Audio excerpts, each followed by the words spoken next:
Bienvenidos, Fright fans. Welcome back to the Horror Show. I'm Jaime and Fuego with more coverage of Mad Monster 2018 here from Fountain Hills, Arizona. And I'm getting to hang with well, Freddy is an old friend of mine, but Robert at this point is as well. I met him at the very first Mad Monster party, Arizona, back in 2015, I believe it was, right? Or was it 2014? I think so, yeah. 15, 16, 17? No, 2014, That's actually. Right. Wow, yeah, this is the fifth one now.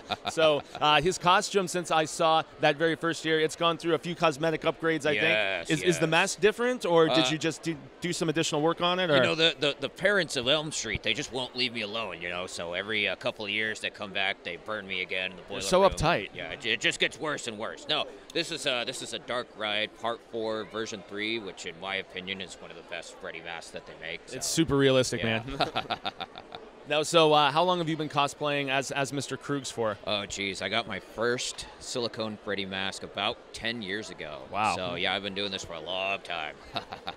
Excellent, excellent. Yeah. Now, so I know that we have a little bit of rapport from that first Mad Monster. That's right. Yeah. So I know that you talked with the Horror Show, and that was before I had officially joined them. Right. That was the first time I actually met most of the members of the program. I met Susie Von Slaughter and everybody. Yeah. She's the one who brought me into the fold with these crazy horror peeps. But we also got to introduce none other than Part 3's Dream Warriors, which was awesome back when I was working with Heavy Metal Television. So that was a cool instance. I'm sad that I don't have actual video of that. It's just floating around, you know, somewhere in cyberspace, I guess. Yeah, that for me was an experience of a lifetime because, you know, I got a chance to intro Dream Warriors by Dawkins with Heather Langenkamp. So, you know, she played Nancy, and I can say that I actually officially played Freddy on camera with her, so that was incredible. And she was a good sport about all of it, too. Great. Oh, it was so awesome. Now, so I know that we're all waiting for another just incarnation of Freddy Krueger at this point. We actually got to see Robert Englund at this event, which was pretty rad. I did too, yeah. I don't think anyone can really top him, but I mean, you got to meet him and get an autograph and all that stuff. How was that experience for you?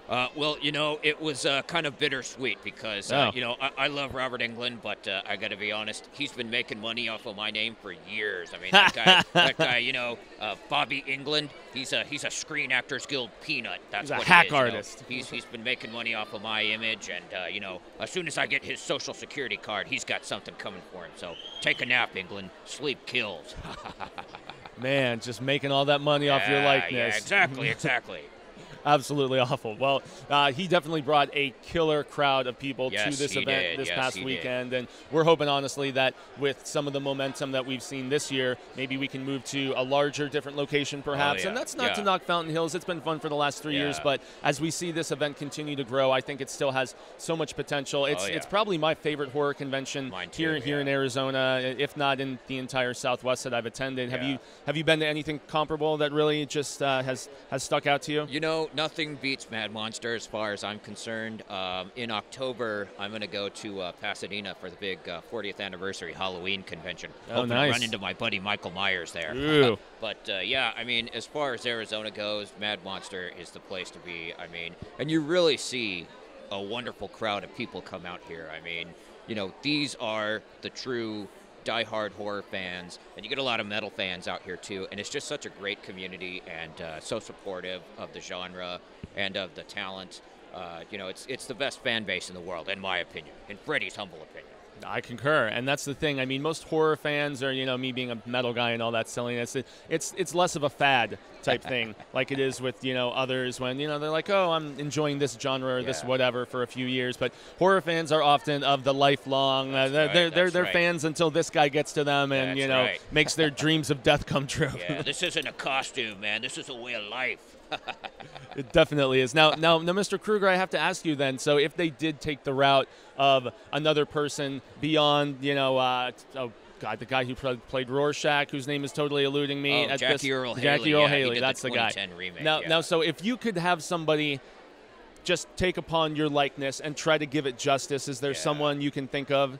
If they tried to make another remake or another stab at another Nightmare film? Boy, that's a tough question because I know that for a while now they've been floating around Kevin Bacon, and I'm a big fan of Kevin. I love Kevin. He even said that he would like to do it, which is what's funny. Yeah, and he's, Stir of Echoes, Hollow Man, the original Friday the 13th. I mean, he's a horror veteran, so, he knows the genre, and I love Kevin as an actor. Whether he could play Freddy, I don't know. That would remain to be seen. Robert, in his panel, seemed to be all for the idea. The thing about Robert is, he loves this character, he loves his legacy, but at the same time, he knows that Freddy, Jason, Michael Myers, they are kind of like the Dracula, Frankenstein, the Wolfman of this era, and eventually, just like all of those movies, these movies are going to get remade. Somebody, somewhere down the line, is going to remake Elm Street.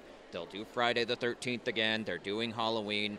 And he knows that somebody eventually is going to have to play this part. Now, who it's going to be, I can't say. But I think the secret is you got to get somebody that can be funny.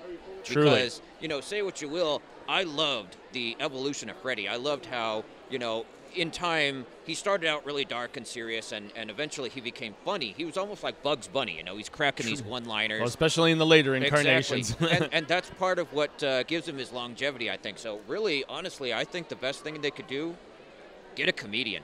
Get a really good comedian to play Freddy. Somebody who could do dark and serious, kind of like Jim Carrey back in the day. Truly. Somebody who could be dark and serious, but then when it comes to the humor, who could really bring the jokes and really make him kind of sinister, like a dark humor, That's what I think. I think that sort of sinister humor is sometimes much more frightening because it's the pure mania of insanity. Yes. It's just, when you've gone over that cliff and you're just laughing about, what you're doing or what you're encountering, I think that is the true epitome of craziness in a lot of ways. So, dang, I can't say that there is somebody in particular that comes to mind for me either, but the whole comedian thing, comedians often come from a dark place and use humor to cover up just the hurt in their heart or whatever it may be, and so that's a really good point. I could see that being good. Yes, exactly, and that's what made the later portrayals of you on screen so much better. And that was one of the detriments for me about the remake was it was pretty humorless. It was just cold and there wasn't much fun to it. Right. Freddy was much better. He overdid it with the fun in some of the later entries, but in 3 and 4, it was just right for me. So 3 and 4, they really had the formula down by that point, and we had a lot of fun on those pictures. I'm sure you did. Yeah. What is your favorite on-screen kill then? I have to ask. Favorite on-screen kill? That's a tough one because there's so many. I really love in Part 3 the guy that... I can't remember his name. I kill so many kids. I can't remember. Exactly. They all just mush together after a while. I pulled his tendons out, and I kind of played him like a puppet, Yes. He's walking around like this, right? And then I cut the strings, and he falls out, and I stand up there, and I go, ha, ha, ha, ha, ha. But I'd have to say my favorite kill of all time, if I have to pick one, it's, welcome to prime time, bitch! Ha, ha, ha, ha, ha, ha. Wow, you killed Jennifer in the TV, You sound just like Robert Englund. It's almost like he emulated you perfectly. Exactly. I wasn't a big fan of the remake, but I'll tell you, Robert, you owe me some money, buddy. Yeah. Yeah, you need those residuals, Mr. Krueger. Favorite kill for me is from Part 4, the talk about a wet dream, pulled into the waterbed, and then how's this for a wet dream? Awesome. I love that. Love it. That's when the series was at its apex for me. It was about that time. And the makeup was fantastic. Indeed. Kevin Yeager, yeah.